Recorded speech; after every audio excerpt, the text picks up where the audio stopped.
स्तुति शुरू करते हैं। श्री शिवाय नमस्तुभयम।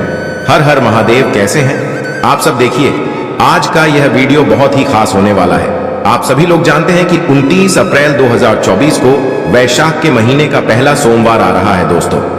इसी दिन किया जाने वाला पंडित जी द्वारा बताया गया 5 कनीर के फूल वाला उपाय आप लोगों को जरूर करना चाहिए, क्योंकि दोस्तों यह एक ऐसा उपाय है जो कि इस उपाय को करने के बाद दोस्तों आपको पूरे कोई और उपाय को करने की जरूरत नहीं है, क्योंकि सबसे बड़ा और सबसे नया यह उपाय पंडित जी ने अपनी अभी की सीहोर की कथा में ही बताया है।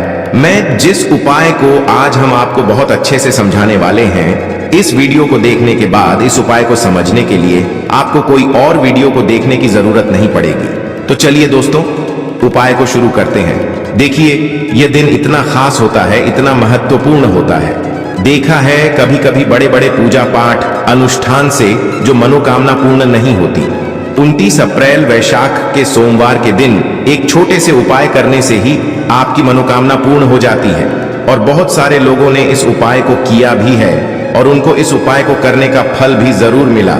अगर आप लोग भी इस उपाय को 29 अप्रैल वैशाख के सोमवार के दिन करना चाहते हैं तो आप इस उपाय को पहले अच्छे से समझ लेना, सुन लेना, उसके बाद करना। आपको इस उपाय का फल जरूर मिलेगा। और इस उपाय को करने से आपके घर में चाहे किसी भी प्रकार की दुख और समस्या क्यों ना चल रही हो, आपको उसका कारण भी नहीं पता है कि भाई यह समस्या किस कारण से चल रही है। उसका कुछ भी कारण हो सकता है, जैसे पितृदोष हो सकता है या किसी भी तरह का मंगल दोष भी हो सकता है, और भी बहुत तरह के दोष होते हैं, कुछ भी हो सकता है। पर आपको इस उपाय को करने के लिए अपने दोष को पता लगाने की भी जरूरत नहीं है। 29 अप्रैल वैशाख के सोमवार के दिन इस 5 कनीर के फूल वाला उपाय को आप लोगों को कर लेना है। ये एक ऐसा उपाय है जिस उपाय को अगर किसी विशेष दिन पर किया जाए तो भाई उस विशेष दिन का जो है वह तो हमें मिलता ही मिलता है। पर हमने उस दिन पर इस 5 कनीर के फूल वाले उपाय को किया है तो हमें उससे भी बड़ा फल मिलता है, और फल बहुत जल्दी मिलता है, क्योंकि आप इस उपाय को बहुत ही बड़े और विशेष दिन पर कर रहे हो, क्योंकि 29 अप्रैल 2024 को वैशाख के महीने का पहला सोमवार बहुत ही ज्यादा बड़ा होता है। इसीलिए दोस्तों, आज की इस वीडियो में हम आप लोगों को 5 कनीर के फूल वाला उपाय समझाएंगे, जिस उपाय को करने से अगर आपकी किसी भी प्रकार की मनोकामना है, किसी भी प्रकार की दहक और परेशानी है, या प्रकार की आपके जीवन में जो है रोग और परेशानी चल रही है, तो भी आप लोगों को इस 5 कनीर के फूल वाले उपाय को जरूर करना चाहिए, क्योंकि यह उपाय आपकी पूरी जिंदगी भी बदल सकता है। अगर आप इस उपाय को पूरे मन और पूरे विश्वास से करते हैं तो चलिए दोस्तों समझते हैं कि इस 5 कनीर के फूल वाले उपाय को आखिर आपको करना कैसे है, किसको करना है, किस दिन करना है और किस समय करना है। तो सबसे पहली बात यहाँ पर यही निकल है कि इस 5 कनीर के फूल वाले उपाय को किस व्यक्ति को करना है। क्या घर के सभी सदस्यों को करना है या घर में से किसी एक सदस्य को करना है? तो देखिए, इस वाले उपाय को जरूरी नहीं है कि घर के सभी सदस्य करें। अगर घर में से कोई एक सदस्य अपने पूरे घर परिवार के लिए यह उपाय करना चाहता है तो वह घर की बड़ी माताओं बहनों में से कोई भी एक माता बहन इस वाले उपाय को कर सकती है, पर ऐसा जरूरी नहीं है। अगर घर में सभी सदस्यों की कुछ कुछ मनोकामना है, कुछ कुछ दहक और परेशानी है जो कि अपने लिए मांगना चाहते हैं भगवान शिव जी से, तो भाई आप इस 5 कनीर के फूल वाले उपाय को सिर्फ अपने लिए भी कर सकते हो। कि मतलब आप घर में से अगर सभी सदस्य भी इस उपाय को अलग अलग करेंगे तो आपको सबको अलग अलग इस उपाय का फल मिलेगा। पर अगर घर में से कोई एक मुख्य सदस्य इस उपाय को करेगा तो उसके पूरे घर परिवार को इस उपाय को करने का फल मिलेगा। अगर आप इस उपाय को अपने घर परिवार की सुख और शांति के लिए करते हैं तो, क्योंकि दोस्तों यह दिन बार बार नहीं आता है। 29 अप्रैल 2024 को वैशाख के महीने का पहला सोमवार, इस मौके को अपने हाथ से आप लोगों को नहीं जाने देना चाहिए। अब बात करते हैं कि यह उपाय आपको करना किस समय है, सुबह के समय करना है कि शाम के समय करना है। तो देखो, इस उपाय को विशेष रूप से अगर आप पूछो तो सुबह के समय करना है। अगर किसी कारणवश आपने पूरी कोशिश करी और कुछ काम आ गया, आप सुबह नहीं कर पाए, तो फिर दूसरा जो आपके पास समय होगा वह होगा शाम का समय, प्रदूषक का समय। इस समय भी आप लोग इस वाले उपाय को पर मुख्य कोशिश आपकी सुबह के समय की होनी चाहिए। अब उसके बाद में दोस्तों, इस उपाय को किस समय से लेकर किस समय के बीच में करना है, तो देखो सुबह अगर आप उपाय को करते हो तो जितना जल्दी हो सकता है उतना जल्दी आप उपाय को करने की कोशिश करना। बाकी 10-12 बजे तक भी अगर उपाय करोगे तो भी कोई दिक्कत वाली बात नहीं है, आपका उपाय काम जरूर करेगा। उसके बाद में दोस्तों, अगला जो शाम का समय होगा, इस शाम के समय में आप शाम की 6 बजे से लेकर 7 बजे के बीच में भी इस उपाय को कर सकते हो, और 7 बजे से लेकर 8 या 8:30 के बीच में भी इस वाले उपाय को कर सकते हो। पर 8 से पहले भले आप लोग इस वाले उपाय को कर लेना। उसके बाद में दोस्तों, ये जो 5 कनीर के फूल वाला उपाय होगा, ये होगा भगवान शिव जी के मंदिर में, मतलब आपके घर के आसपास जो भी शिव मंदिर हो, जहां पर शिवालय हो, शिवलिंग विराजित हो, आपको मात्र उस जगह पर जाकर इस 5 कनीर के फूल वाले उपाय को करना होगा। अब ये बात तो आप सभी समझ गए होंगे कि भाई आपको यह उपाय कहां पर करना है, किस समय करना है, किसको करना है। अब अगली जो बात आती है वह यह आती है कि इस 5 कनीर के फूल वाले उपाय को हमें करना कैसे है।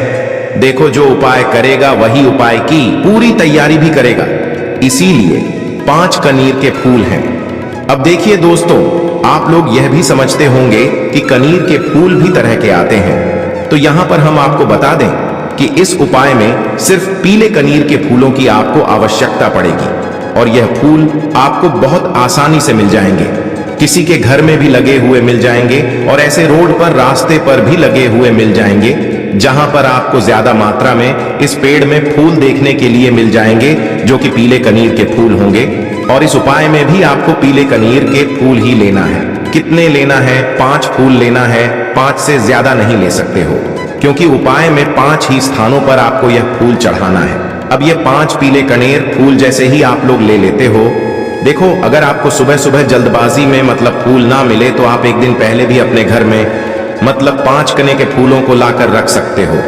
बाकी अगर सुबह सुबह ताजा फूल मिल जाए तो और अच्छी बात है। बाकी शाम के समय अगर आप लोग कर रहे हो उपाय तो पहले ही तोड़ कर रखना, क्योंकि शाम के समय फिर फूल नहीं तोड़ सकते, इसलिए इस बात का भी आप लोग ध्यान रखना। तो जैसे ही आपके 5 कनेर के फूल तैयार हो जाते हैं, 5 कनेर के फूल तैयार करने के बाद क्या हम सीधा उपाय को करने के लिए जा सकते हैं? नहीं, पहले आपको इस बात का ध्यान रखना है कि उपाय को शुद्धता का आप लोग विशेष रूप से ध्यान रखें। उसके बाद में सीधा आप लोगों को 5 कनीर के फूल लेकर नहीं जाना है, उपाय को करने के लिए नहीं जाना है।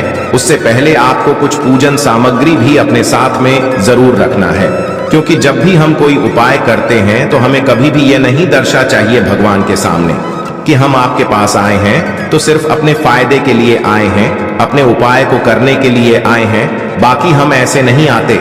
तो इसीलिए ये बात मतलब भगवान के सामने ना जाहिर हो, इस वजह से आप लोगों को मात्र करना ये होता है कि उपाय को करने के साथ साथ में पूजन कुछ सामग्री भी अपने साथ में जरूर लेकर जाया करो, भले ही वह कम से कम 1 लोटा जल ही क्यों ना हो, 1 दीपक ही क्यों ना हो।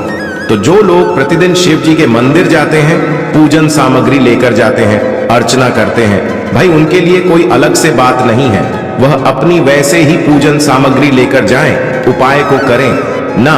और बाकी जो सिर्फ उपाय को कर रहे हैं वह कम से कम 1 लोटा जल सुबह सुबह अपने साथ में लेकर जाएं और इस उपाय की सामग्री को लेकर जाएं। उसके बाद शाम के समय की बात करें तो 1 गोल बी का शुद्ध देसी गाय का घी का अपने साथ दीपक लेकर जाएं, क्योंकि शाम के समय तो आप जल चढ़ा नहीं सकते।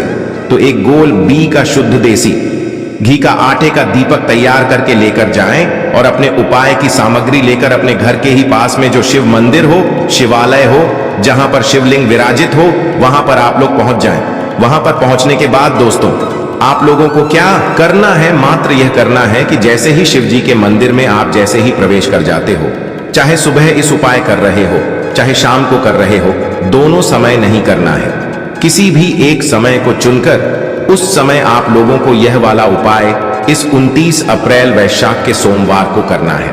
तो उसके बाद में सबसे पहले आपको भगवान शिव जी के दर्शन करना है, जाते से ही उपाय नहीं लग जाना है। पहले भगवान शिव जी के सामने हाथ जोड़ना है, उनके दर्शन करना है और उसके बाद में भगवान शिव जी के मंदिर के अंदर प्रवेश करके आप अपने साथ में जो सबसे पहले एक लोटा जल लेकर आए होंगे, अगर सुबह के समय उपाय कर रहे हैं तो एक लोटा जल तो आप जरूर लेकर जाएंगे। तो भाई सबसे पहले जाकर आपको एक लोटा जल चढ़ाना है। उसके बाद में जो भी आपकी पूजन सामग्री है, जिस सामग्री से आप भगवान शिव जी के पूजन करना चाहते हैं, उन सारी सामग्री से पूजन आप लोग कर दीजिए। और जो सिर्फ एक लोटा जल लेकर आए हैं वह अपना एक लोटा जल चढ़ा दीजिए। एक कम से ध्यान दीजिएगा किस कर्म से आपको करना है। आपको वह जल जो है वह जलधारी पर यहाँ पर आपको समर्पित करना है, एक धार से और यहीं से इस जल को देते हुए लेते हुए जैसे जैसे पेन चल रहा है, इस तरीके से माता रानी के हस्त कमल के चारों तरफ से घूमते हुए शिवलिंग के ऊपर समर्पित करना है। जल चढ़ाने का भी एक क्रम होता है महाराज, जो गुरुदेव ने कई बार अपने कथाओं में बताया था। हर चीज का नियम है, सृष्टि भी एक नियम से चल रही है। इस नियम से आपको यह उपाय करना होगा। जलधारी से आपको जल की धार लगानी है और उसे आगे बढ़ते हुए माता रानी के हस्त कमल के चारों तरफ घूमते हुए शिवलिंग पर पूरा एक लोटा शुद्ध जल आपको समर्पित कर देना है। उसके बाद आपको अपने दाहिने हाथ में इस एक कनेर के पुष्प को लेना है और इसे 5 जगह पर आपको टच करना है। कौन सी है वह 5 जगह, तो एक एक करके ध्यान से सुनते चले जाएगा, समझना की कोशिश कीजिएगा। आप सबको पता है शिवलिंग पर ही पूरा का पूरा परिवार महादेव जी का विराजमान होता है। सबसे पहले जो आपको टच करवाना है वह गणेश जी के स्थान पर टच करवाना है, जो कि यह वाला हिस्सा होता है। सदानंद कार्तिकेय जी के स्थान पर टच करवाना है। परमाता अशोक सुंदरी के स्थान पर टच करवाना है। नदी बाबा के जो मस्तक है इस मस्तक पर टच करवाना है। उठे वाले पेड़ पर टच मत करवाना, गलती मत करना, मस्तक पर टच करवाना है। मस्तक पर टच करवाने के पश्चात यह हो गया जय विजरा, शामली वाली डोली और देव, इस मटकी पर आपको टच करवाना है, जहां से तप तप जो बूंद जो है महादेव जी की शिवलिंग पर समर्पित होती रहती है। ये 5वें नंबर पर, चाटे नंबर पर आपको को टच करवाना है। कहां पर? यहां पर माता रानी के हस्त कमल पर आपको टच करवाना है, ठीक है। और को मिला हुआ भाग रखना है आपके विपरीत दिशा में, और जो दांडी का मुख रखना है वह रखना है आपकी तरफ। अगर आप इधर की तरफ खड़े हुए हो तो दांडी का मुख रहेगा आपकी तरफ, मिला हुआ भाग आपसे विपरीत दिशा में रहेगा। शिवलिंग के ऊपर जो एक पीला कनेर का फूल 29 अप्रैल वैशाख के सोमवार दिन समर्पित कर देता है ना, उसके जीवन में कभी भी कोई समस्या नहीं, शक्ति है। पूज्य गुरु जी का यह वाला इतना अचूक उपाय है, धन की कभी कभी नहीं होती है, उसका जीवन हमेशा के लिए सिद्ध हो जाता है। पूज्य गुरु जी का यह वाला उपाय बहुत ही ज्यादा खास हो चुके, जरूर कीजिएगा। आपको दूसरे नंबर का जो फूल है कनीर का, वह है मतलब कार्तिकेय जी वाले स्थान पर समर्पित कर देना है। उसके बाद में तीसरे नंबर का जो कनेर का फूल है या आपको माता अशोक वाले स्थान पर समर्पित करना है, जो स्थान जलाधारी के बिल्कुल बीचों बीच में होता है, जो शिव जी की सबसे छोटी बेटी जी का स्थान होता है, ठीक है। तो खिला हुआ भाग शिवलिंग की तरफ ही करना है और दंडी का भाग, पीछे वाला भाग फूल का, वह जलाधारी की तरफ ही करना है। इस तरीके से आपको जलाधारी के बिल्कुल बीचों बीच में ये तीसरे नंबर का फूल समर्पित कर देना है माता अशोक सुंदर जी वाले स्थान पर, ठीक है।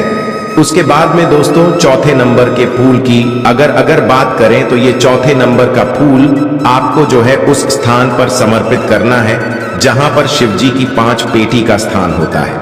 मतलब शिवलिंग के ऊपर आपने एक जल पात्र